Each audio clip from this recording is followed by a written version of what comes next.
What's up, guys? My name is Zach, and today I am driving a 2023 Cadillac CT5-V.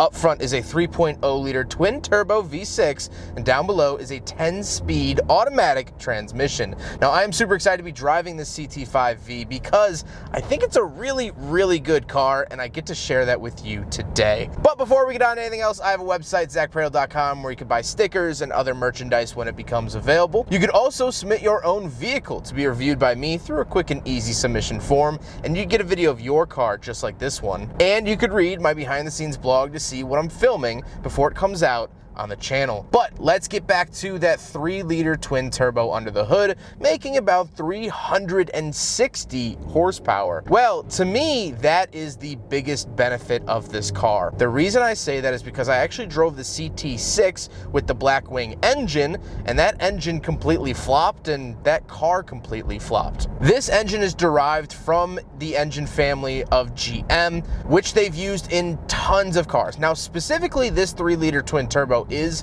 specific to this car. However, it comes from the family of the 3.6-liter that Chevy, Buick, Cadillac have shoved into almost every chassis that they make. So parts are going to be a little bit more available. It's going to be a little bit more known architecture in the engine, and I really, really like that. A comparison that I can draw is like the CT6 Blackwing engine is like going to Bora Bora. It's special and unique, but if you need an Amazon package, it's going to be a real hassle. This is like vacationing down in Orlando. It's not the most exotic place in the world, but if you want to fly down to Miami for a little bit, you can do that. If you want to go up to Jacksonville, it's about an hour and a half. You want to go over to Fort Lauderdale, you can absolutely do that. It's a lot more accessible, and that's what I really love about this engine and drivetrain setup. Speaking of which, this does have the 10-speed automatic, which is the only option here for the CT5-V. If you go up to the Blackwing, which is another step above this car, then you can option the 6-speed manual, but the regular CT5-V does not come with the manual option. I've always liked Cadillac's 10-speed automatics. I think they work really well, and for a daily driven car, that's what I want to see. Last but not least about the drivetrain, this is all-wheel drive. However, you can find rear-wheel drive models, and again, if you go up to the CT5-V Blackwing, that is also only rear-wheel drive. So this is the all-wheel drive version, which living in the Midwest is absolutely what you want, and so that's what Max got. So how does it feel to actually drive the CT5-V? Well, it's a really, really nice experience, and it's very two-faced in the best way possible. When you're cruising around neighborhoods and city streets, it's very well maintained. It has manners. But if you want to unleash it, you absolutely can.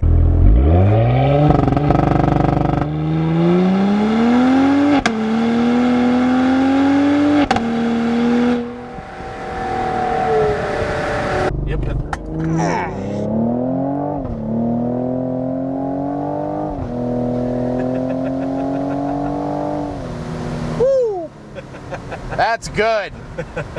That's real nice. So with that stuff out of the way, let's talk about the interior. Well, in front of me, I have a completely digital gauge cluster. There's tons of information here, which I absolutely love. Off to the left, I get like boost pressure and lateral G's and tire pressure and all of these things. And of course, it is very highly customizable, which I like to see in cars. However, one thing I absolutely love about this gauge cluster is that you get a night mode. So older Saabs used to have something called night panel, which would shut off all of the lights in the interior except for your speed. Well, Cadillac has somewhat brought that back for the CT5-V, and I love it. It's so sweet for cruising at night. You just have your speed. It's the only information you really need, and I love that about it. On the steering wheel on the left, I do have some cruise control options. Now, this is outfitted with the GM's Super Cruise system, and it is fantastic. I have a full video about driving this car to and from Wisconsin using Super Cruise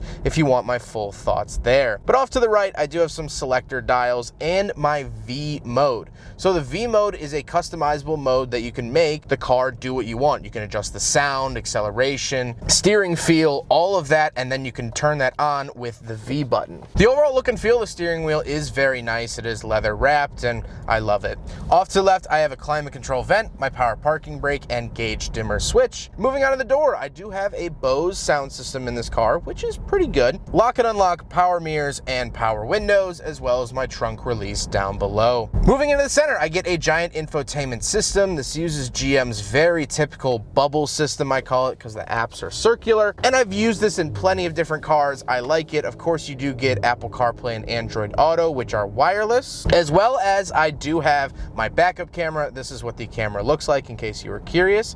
And I have the PDR, which is a performance recorder for track use and things like that. You can actually put an SD card into the car and it will record some track video for you with some awesome overlays. You'll also find this in like the C8 Corvette and other GM performance vehicles. Down below that, we have the home button to go home for the infotainment, as well as 2 climate control vents and the climate controls themselves. I love that these are physical climate control buttons. I recently had a Volvo that had no physical climate control buttons, and it was the most irritating thing on planet Earth. So I'm very happy to see that. Of course, we get dual zone, heated seats, all the works here. Then we do have a bunch of buttons down below the climate control, so our heated and ventilated seats, parking assist and parking sensors, hazard switch, lane keep assist, our 360 camera, which is very nice that you can operate at slow speeds or of course when you're parked, and then the heated and ventilated seats for the passenger. I then get a little coin cubby up at the top and a couple of different buttons, one of which is for the drive modes. So there are several drive modes that you can turn on here in the CT5-V, but I'm gonna keep it in V mode because it's the best, as well as automatic start stop and traction control off. Traction control is also very highly customizable. There's several different traction control modes that you can cycle through, like wet and dry, and of course some track modes, which is very cool. It's cool that you get that added configuration. Then I have the shifter. When this shifter debuted almost 10 years ago, I really disliked it, but I've actually grown to like it, and I think they do it a lot better than a lot of other manufacturers. Then I have my volume and my scroll wheel for the center infotainment screen. If I don't want to use the touchscreen, I can use the scroll wheel, and I think it all has very nice tactile feedback. However, off to the right, we do have a wireless charger and openable cup holders, so we will do a big friggin' bottle test here in the 2023 Cadillac CT5-V, and unfortunately it fails, but it also fails the mega friggin' bottle test.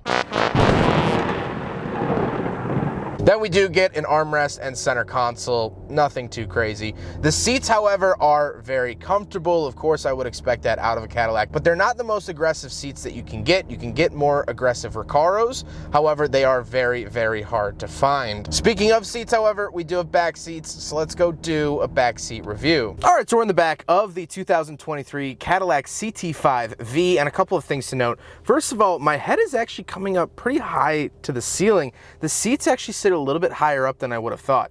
However, knee room is really good, not struggling there at all. And overall, the back seats are pretty comfortable, and you definitely notice that this chassis is longer than the CT4. Definitely way better back seats than the CT4. So if that's a priority for you, I would highly recommend seeking out the CT5, or even going up to the CT6 if you really prioritize back seat space. I do get a center console, 2 cup holders, nothing really to write home past that. Let's hop out. We'll take a quick look at the trunk and cargo space, and then we'll talk about the looks. All right, so we're on the back of the CT5-V, and a couple of things to note. First of all, the brake calipers with the key actually match, so whatever color they paint your calipers, they'll match your key to, which is really sweet. I also do get a trunk release button that we can hit twice. However, there's actually a little Cadillac logo on the ground that illuminates. You can't really see it during the day, but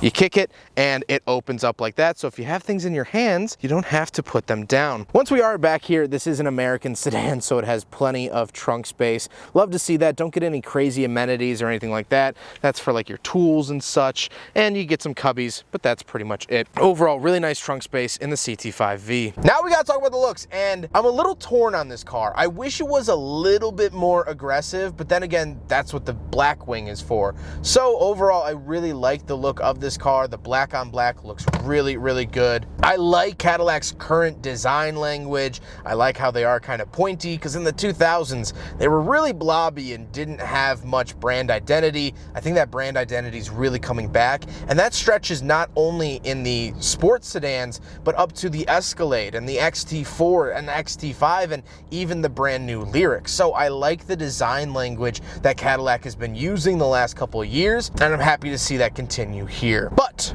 with all of that being said, let's get on to my final thoughts. What do I think driving a CT5-V? Well, in all honesty, I think this is just a really, really good car. Now, you are going to pay for a really, really good car, but that's okay in my opinion.